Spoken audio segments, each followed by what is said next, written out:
اعلیٰ حضرت امام محمد رضا خان فاضل بریلوی کا یہ مہینہ چل رہا ہے۔ سفر کا مہینہ عام طور سے اعلیٰ حضرت جی کے نام سے جانا اور پہچانا جاتا ہے۔ 22-23 سفر یہ مشہور ہے کہ ان 22-23 سفر میں اعلیٰ حضرت امام محمد رضا خان فاضل بریلوی کا عرس منایا جاتا ہے۔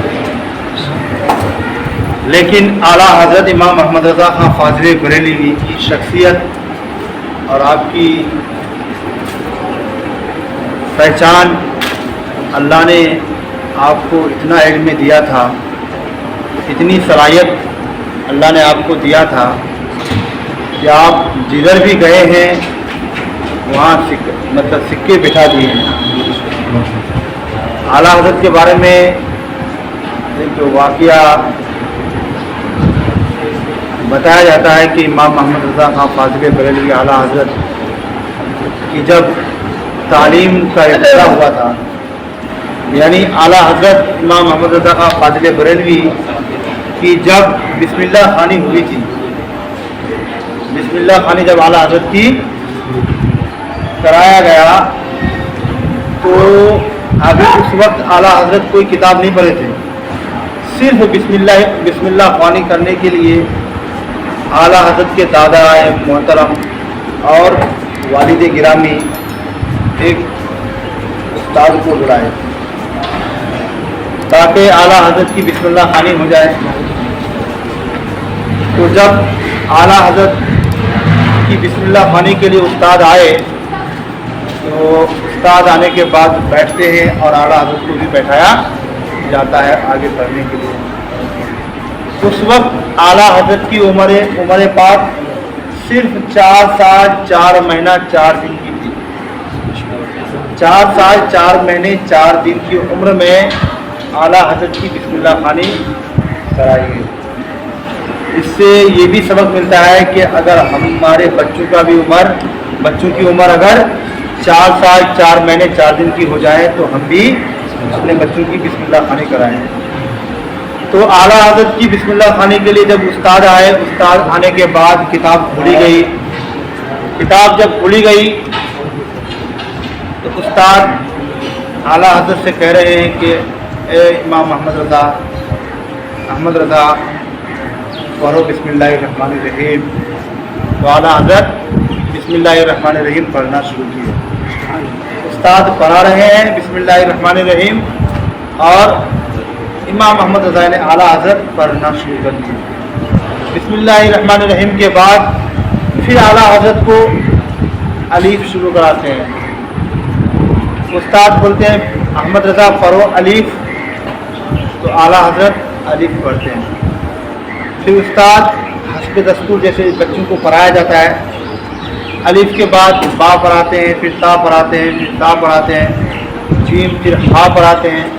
ایسے ہی استاد پڑھاتے پڑھاتے چلے جا رہے ہیں اور پڑھاتے پڑھاتے جب لام پر پہنچتے ہیں تو لام کو بھی پڑھا دیتے ہیں، اور لام کو پڑھانے کے بعد جب میم نو وا ہا پھر لام الف پر پہنچتے ہیں، استاد جب اعلیٰ حضرت کو لام الف پڑھانے کے لیے کہتے ہیں، پڑھنے کے لیے کہتے ہیں، تو اعلیٰ حضرت اب لام الف دوبارہ نہیں پڑھ رہے ہیں۔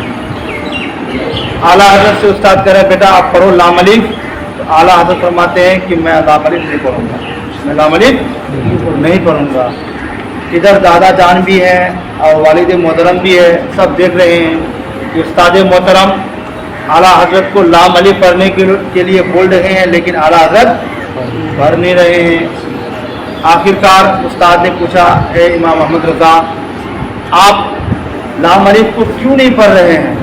آپ نے الف پڑھا، با پڑھا، تا پڑھا، لام بھی پڑھا، لام الف کیوں نہیں پڑھا ہے؟ لام الف پڑھنے کے لیے آپ تیار کیوں نہیں ہو رہے ہیں؟